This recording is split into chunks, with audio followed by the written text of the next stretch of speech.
When a unicorn is slain, men have destroyed again the image of beauty that they seek. Nicholas Stuart Gray. You're listening to Writing Roots, brought to you by Aspen House Publishing. Welcome to Writing Roots. I'm Lee Hull. And I'm Lee Esses. October is our favorite month because we both really like Halloween. So for this October, we decided to take on the topic of monsters, creatures, things that go bump in the night. We have been fairly academic over the summer and much of the spring. We wanted to have a little fun with this series. So we are starting with the brightest monsters that we can think of, the wholesome, the good ones. And then we are ending with the darkest monsters of all, the scary ones. As we get closer to Halloween, we're going to have more and more fun in this regard. Yes. So let's get into today's topic. Monsters associated with good, with light, with purity. Because monsters aren't all evil, dangerous, and out to kill us. The definition of monster is usually just kind of an unusual creature outside of the norm. Something that's been affected by magic in some way. And unicorns fit that definition. The oldest reference was in the 4th century AD by a Greek physician. I don't even want to try to say his name. But that physician described unicorns as a wild ass as large as a horse, with a white body, a red head, and dark blue eyes. The horn was about 1.5 feet long, and it was red, white, and black. There really isn't any modern description of a unicorn that fits this. I think when it started getting associated with purity, that was when all things that were good and wholesome were also associated with the color white in Europe, versus evil was dark and black. So I think they moved it toward the white. So our traditional image of a unicorn now is closer to all white, somewhat sparkly. That description came around in about the 12th century AD. That's when they tried to bring the mythological lore of Greek and Roman beliefs into Christianity. Here's the weird thing, though. They, at that time in the 12th century, were described about the size of a goat. So small, little things instead of a wild ass as large as a horse. And along with that image of purity was that a unicorn would only come to a chaste virgin. A lot of these themes are in the old movie Legend that has Tom Cruise, Tim Curry, and a couple of unicorns. Weird show. But it has that kind of theme to it of unicorns are associated with sexual purity. I mentioned the horn being sort of not only what makes a unicorn unique and sort of by definition a unicorn, but that also tends to be where a lot of the magic is held in this magical creature.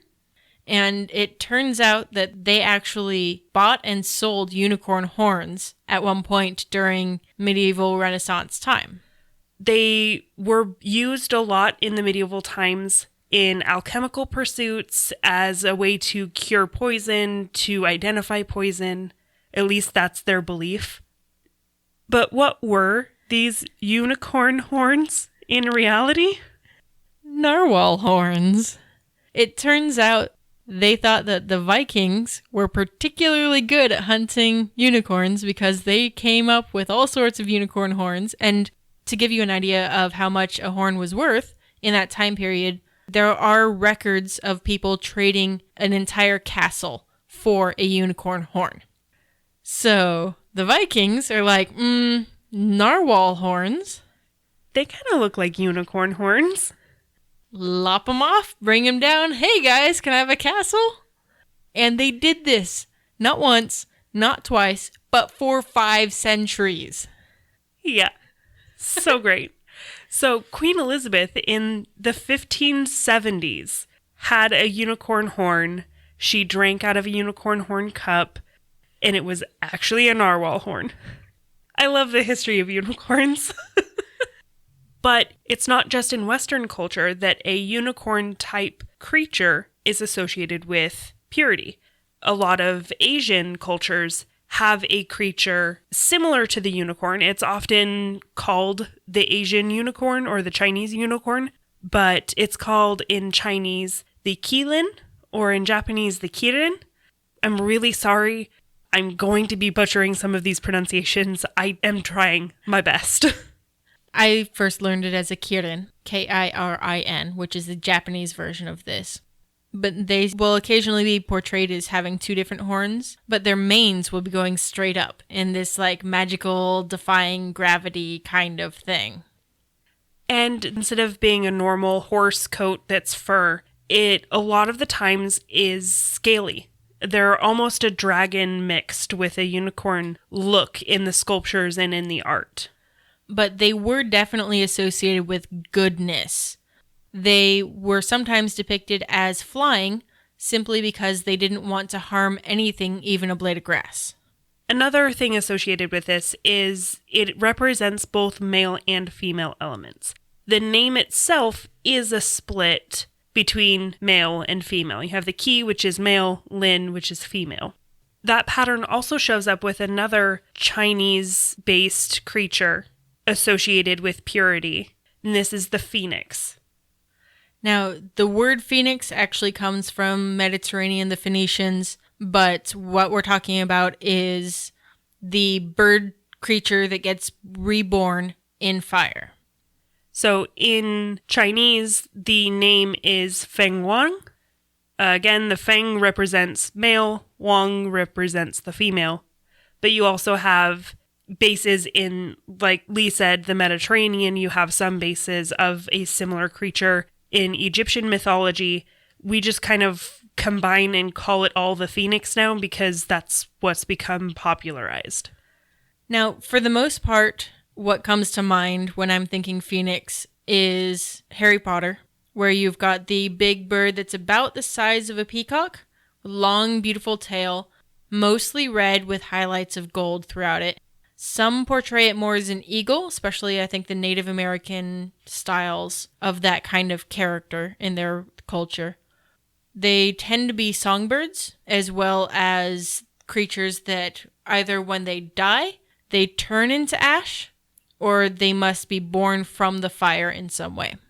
And in Christian traditions, the phoenix has become associated with Christ and the resurrection of Christ.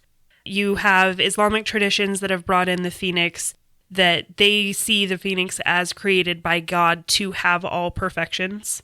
And throughout all of it, it is the rebirth, the immortality, the continuing to live and grow in perfection. A lot of mythological creatures across the world have a lot of similarities. We're going to notice that throughout this whole series. There's a version of whatever. There's a water elemental here and a djinn here and the nymph here. There are similarities because we come up with ideas based on the world around us. The next creature we're going to talk about is based on something we all see, but not on this world itself. While many of us grew up seeing a man on the moon, ancient traditions don't see a person. They see a rabbit. This one was a new one for me when we were researching the different creatures for this. So you have essentially two separate parts of the world, the Asian area and the indigenous America area, that came up with their own stories for why there's a rabbit on the moon. But all of them tend to be associated with prosperity, fertility, life, purity. Rabbits and fertility going hand in hand is not exactly a new concept. So in the Chinese and other Asian cultures, the moon rabbit is seen as a companion to the moon goddess. And this is the version that creates the antidotes, the elixirs, the herbs for the immortals. Another story from the Cree Nation in Northern America tells the story of a rabbit that hitched a ride to the moon by hanging onto the legs of a crane, which is why they get all long. The rabbit just wanted to ride the moon, so it hitched a ride with a crane. That makes perfect sense. Yeah. That one in particular explains why you can see a rabbit on the moon and why the crane's legs are so long. In Mayan culture, the rabbit is also associated with their moon goddess, and they're frequently shown side by side. Very much like the Chinese background. In Aztec traditions, the god Quetzalcoatl was once living as a human on Earth and thought he would die with no food or water during a long journey, and a rabbit offered himself to the god. As a reward, Quetzalcoatl put the rabbit's image on the moon for people to remember her. The last critter I wanted to just briefly mention is the caladrius, which is Roman, and it's an animal that's a bird associated with healing, and it was said to arrive in a king's window. I just thought it was an interesting one to kind of toss into the mix. So the thing with purity is it's not limited to just animals. We talked about the animals. You can also look into plants, such as the world tree and the lily. Both of those in earth cultures very associated with purity. And plants as monsters are just kind of fun anyway. So this whole month is going to be us giving you starting points for your research, because we want to equip you with tools to find interesting things that you won't always see. Or even make up your own monsters, especially if you're doing fantasy or sci-fi, something that doesn't take place on Earth. Making up your own monsters is part and parcel to the world building process. And that way you can write your book the way you want it to be, because we should always be writing selfishly. If you have a question or comment for our hosts or a topic you'd like us to cover, send us an email at writingroots@aspenhousepublishing.com or find us on Facebook by searching for Aspen House Publishing.